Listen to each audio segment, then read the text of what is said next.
New King James Version, Matthew 14.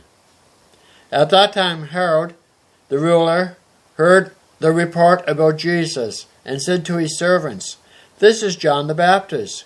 He is risen from the dead, and therefore these powers are at work in him." For Herod had laid hold of John, and bound him, and put him in prison, for the sake of Herodias, his brother Philip's wife, because John had said to him, "It is not lawful for you to have her." And although he wanted to put him to death, he feared the multitude, because they counted him as a prophet. But when Herod's birthday was celebrated, the daughter of Herodias danced before them and pleased Herod. Therefore he promised with an oath to give her whatever she might ask. So she, having been prompted by her mother, said, "Give me John the Baptist's head here on a platter."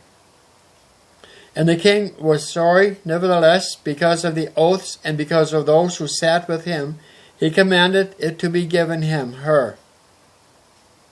So he sent and had John beheaded in prison, and his head was brought on a platter and given to the girl, and she brought it to her mother.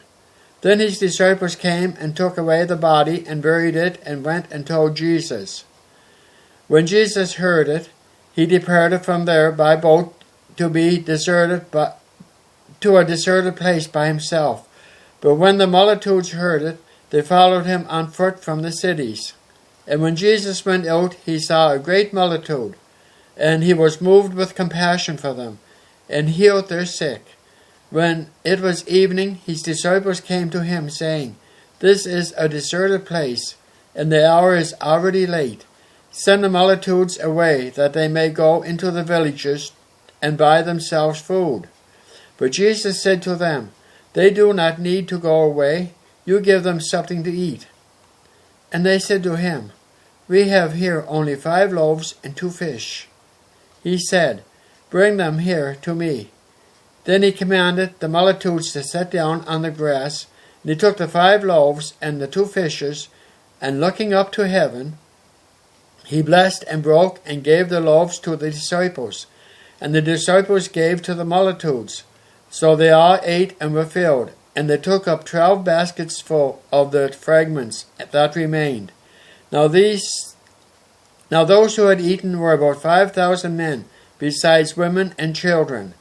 And immediately Jesus made his disciples get into the boat and go before him to the other side, while he sent the multitudes away. And when he had sent the multitudes away, he went up to the mountain by himself to pray. Now when evening was come, he was alone there, but the boat was now in the middle of the sea, tossed by the waves, for the wind was contrary. Now in the 4th watch of the night Jesus went to them, walking on the sea. And when the disciples saw him walking on the sea, they were troubled, saying, "It is a ghost," and they cried out for fear. But immediately Jesus spoke to them, saying, "Be of good cheer, it is I, do not be afraid." And Peter answered him and said, "Lord, if it is you, command me to come to you on the water." So he said, "Come." And when Peter had come down out of the boat, he walked on the water to go to Jesus. But when he saw that the wind was boisterous, he was afraid, and beginning to sink, he cried out, saying, "Lord, save me." And immediately Jesus stretched out his hand and caught him, and said to him, "O you of little faith, why did you doubt?" When they got into the boat, the wind ceased. Then those who were in the boat came and worshipped him, saying, "Truly you are the Son of God." When they had crossed over, they came to the land of Gennesaret, and when the men of that place recognized him, they sent out into all the surrounding region, brought to him all who were sick, and begged him that they might only touch the hem of his garment. And as many as touched it were made perfectly well.